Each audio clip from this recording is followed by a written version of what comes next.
नमस्कार मंडळी, मी तेजस्विनी स्वागत करते तुम्हा सगळ्यांचं आपल्या तेजस्वी व्लॉग्स या चॅनलमध्ये।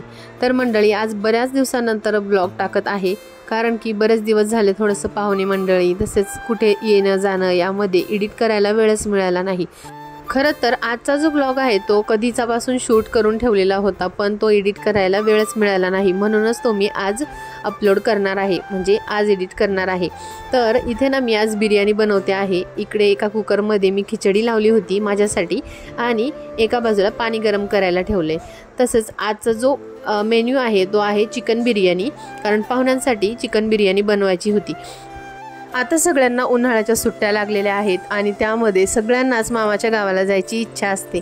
तर इथे बघा सगळे माझे भाचे मस्त उड्या मारत होते आणि त्यांना खूप जास्त एक्साइटमेंट होती की आता मामीच्या हातची बिर्याणी खायला मिळणार। कारण खरंच बिर्याणी जी आहे ती म्हणजे कौतुक म्हणून नाही, तर माझ्याकडून बनते व्यवस्थित छान अशी, आणि क्वांटिटीसुद्धा बरीच म्हणजे 3.5 किलोपर्यंत होती, तरीसुद्धा मी बनवण्याचा प्रयत्न केला आणि एक कॉन्फिडन्स होता की नाही एकदम खराब तर काही होणार नाही आणि छानच होईल असा। तर चला आता इथे त्यासाठी मी पहिले कांदा वगैरे कापून ठेवलेला होता आणि कांदा जो आहे ना तो आपण फ्राय करून घेतो, तर तो लवकर फ्राय होण्यासाठी एक ट्रिक वापरते मी। कांदा चॉप करून फॅन खाली थोडासा पसरवून ठेवायचा, म्हणजे कांदा तळताना तो लवकर तळला जातो।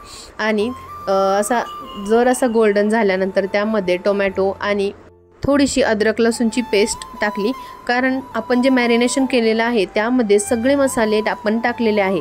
अद्रक लसूण, तसेच मीठ, हळद, लाल तिखट, दही, सगळे काही जे मसाले असतात ते आपण मॅरिनेशनमध्येच टाकलेले होते आणि त्याला स्मोक देऊन ते बंद करून ठेवलेलं होतं।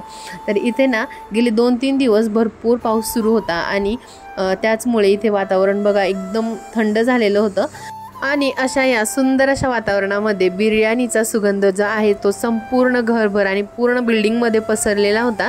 तर खूपच मुलांना पण खूपच जास्त एक्साइटमेंट वाटत होती त्यामुळे, आणि ते परत किचनमध्ये येऊन बघत होते। गेल्या 2-3 दिवसापासून सतत असं आभाळ वातावरण आहे आणि भरपूर अशी हवा सुटते आहे।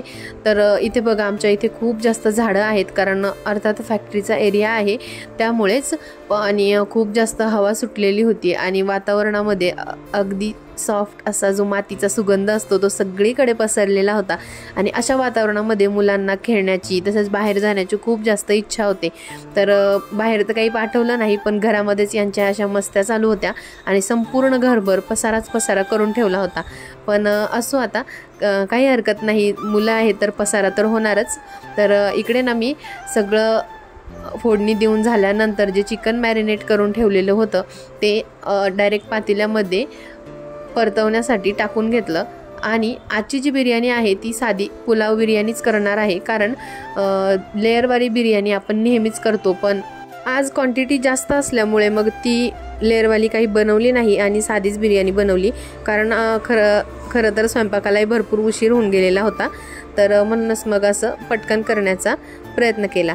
बऱ्याच वेळा बिर्याणी बनवत असताना आपण काय करतो की जे पातेलं असतं ते आपण छोटं घेतो, तर तसं न करता आता आज क्वांटिटी जास्त होती म्हणूनच मग मोठं पातेलं घेतलं, म्हणजे जो आपला राईस आहे तो व्यवस्थित फुलायला पाहिजे, नाहीतर मग तो एकाच ठिकाणी गचगच होऊन जातो। तर बऱ्याच वेळा मी 2-4 जणांसाठी बनवते तेव्हा कुकरमध्येच बनवते।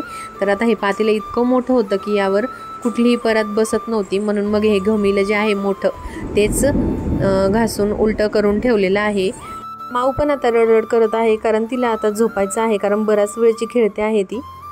आणि आता ही जी बिर्याणी आहे ती ऑलमोस्ट सर्व काही रेडी आहे, आता फक्त तांदूळ टाकायचे आहे, पण ते चिकन व्यवस्थित त्याचं पाणी सुटेपर्यंत 10-15 मिनटं शिजू द्यायचं आहे। तर इथे बघा हा ना पावसात खेळायला न मिळाल्यामुळे बाहेर रुसून बसलेला होता। 10 ते 15 मिनटानंतर व्यवस्थित चिकनचं पाणी सुटल्यानंतर मग त्यामध्ये आपल्याला आता राईस टाकायचा आहे। त्यासाठी इथे मी व्यवस्थित सर्व काही जे मिश्रण आहे ते सर्व हलवून घेतलं, त्यामध्ये गरजेनुसार पाणी वगैरे टाकलं। आता यामध्ये टाकायचं आहे आपल्याला तांदूळ, तर त्यासाठी जे पाणी टाकलं आहे त्यामध्ये मिठाचं प्रमाण नंतर कमी होतं, तर त्यासाठी मग इथे मी यांना टेस्ट करायला सांगितलं, कारण मी खाणार नाही, त्याचमुळे मग यांना विचारलं मिठाचा अंदाज। तर इथे बाकीच्यांना एक्साइटमेंट होतीच, तर मग इथे सगळ्यात मोठे पाहुणे पण आमचे टेस्ट घ्यायसाठी आले होते। तर ही सगळे मेंबर यामध्ये अजून दोघांची कमी आहे, ते म्हणजे भैया आणि टिनूची। तर ते नागपूरला असतात, त्यांचं काही यायला जमलं नव्हतं.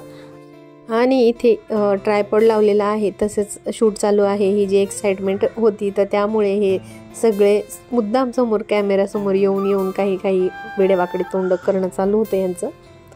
आणि असं खेळता खेळता तसंच यांच्या मस्त्या बघत कधी स्वयंपाक झाला मला सुद्धा कळलं नाही.